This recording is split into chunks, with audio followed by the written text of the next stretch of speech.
नमस्कार, Byju's exam prep IAS Hindi platform पर आपका स्वागत है। दोस्तों, आज की बड़ी खबर में हम लोग डिस्कस करेंगे animal welfare board of India. तो दोस्तों, animal welfare board of India आजकल चर्चा में क्यों है? क्योंकि animal welfare body withdraw appeal to celebrate cow hug day on 14th February. तो दोस्तों, इस बार के 14 फरवरी को, जिस दिन वैलेंटाइन डे पूरा विश्व मनाता है, उस दिन को काऊ हग डे के रूप में मनाने की सिफारिश एनिमल वेलफेयर बोर्ड ने की थी, लेकिन बाद में यह सिफारिश वापस ले ली। तो भारतीय पशु कल्याण बोर्ड ने 14 फरवरी को काऊ हग डे के रूप में मनाने की अपील को वापस ले लिया है। जैसा कि आप सबको पता है कि 14 फरवरी पूरी दुनिया में वैलेंटाइन डे के रूप में मनाया जाता है। यहाँ पर आप लोग देख सकते हैं कि animal welfare board of India की celebrate the cow hug day on 14th February regarding. तो यहाँ पर यह देख सकते हैं कि animal welfare board of India ने बाकायदे मिनिस्ट्री को लेटर लिखा, लेकिन इसे अब यह सिफारिश वापस कर ली है। तो दोस्तों, यह भारतीय पशु कल्याण बोर्ड है क्या, यह आप लोगों के लिए जानना आवश्यक है। तो दोस्तों, वर्ष 1962 में भारतीय पशु कल्याण बोर्ड की स्थापना की गई थी और वो भी 1960 के पीसीए एक्ट के अंतर्गत इसे स्थापित किया गया था।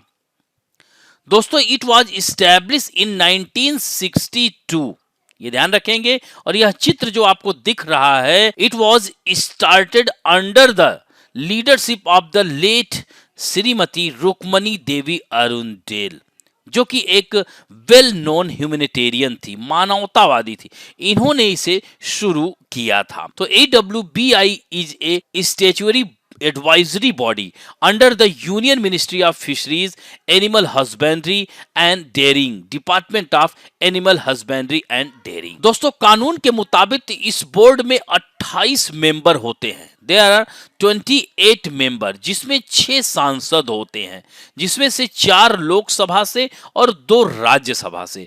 बोर्ड का उद्देश्य है कि मनुष्यों को छोड़कर सभी प्रकार के जीवों की पीड़ा से बचाव करना। सरकार ने भारतीय पशु कल्याण बोर्ड का मुख्यालय चेन्नई यानी तमिलनाडु से हरियाणा के फरीदाबाद जिले के वल्लभगढ़ में स्थानांतरित कर दिया।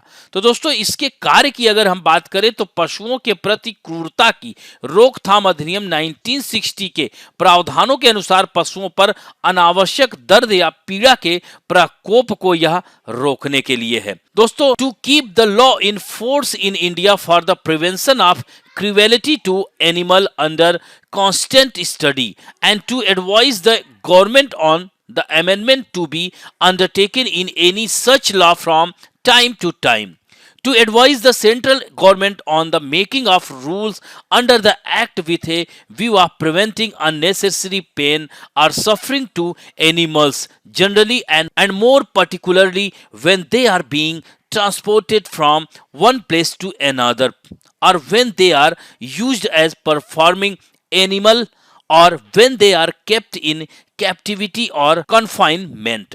यानी आमतौर पर जानवरों को रोकने वाले अनावश्यक दर्द या पीड़ा को रोकने की दृष्टि से अधिनियम के तहत नियम बनाने पर केंद्र सरकार को सलाह देना, और विशेष रूप से जब उन्हें एक स्थान से दूसरे स्थान पर ले जाया जाता। तो इस तरह से कई ऐसे इस बोर्ड के कार्य हैं। और दोस्तों, भारतीय पशु कल्याण बोर्ड ने काऊ हग डे यानी गाय को गले लगाना दिवस 14 फरवरी को मनाने का निर्णय क्यों लिया? क्यों गाय को इतना पवित्र माना जाता है? इसके कई कारण हैं। There are several reason why cows are considered sacred. तो यानी इसको पवित्र माना जाता है। दैट इज एग्रीकल्चरल सिग्निफिकेंस, यानी इसका कृषि में महत्व है। In ancient India, cows were seen as symbol of wealth, strength and fertility. They were used for agriculture, dairy products and transportation, making them an important part of daily life and source of livelihood for many peoples। तो इस तरह से देख सकते हैं कि इसका कृषि में महत्व है, पौराणिक महत्व है, माइथोलॉजिकल इंपॉर्टेंस है। Hindu mythology associate the cow with various gods and goddesses and consider it is a sacred symbol of divine and natural benefit. इसी तरह से इसका आध्यात्मिक महत्व भी है, यानी spiritual significance. Cow are believe to represent the earth and its bountiful resources. In Hinduism, the cow is seen as a symbol of wealth, strength, motherly love and selfless.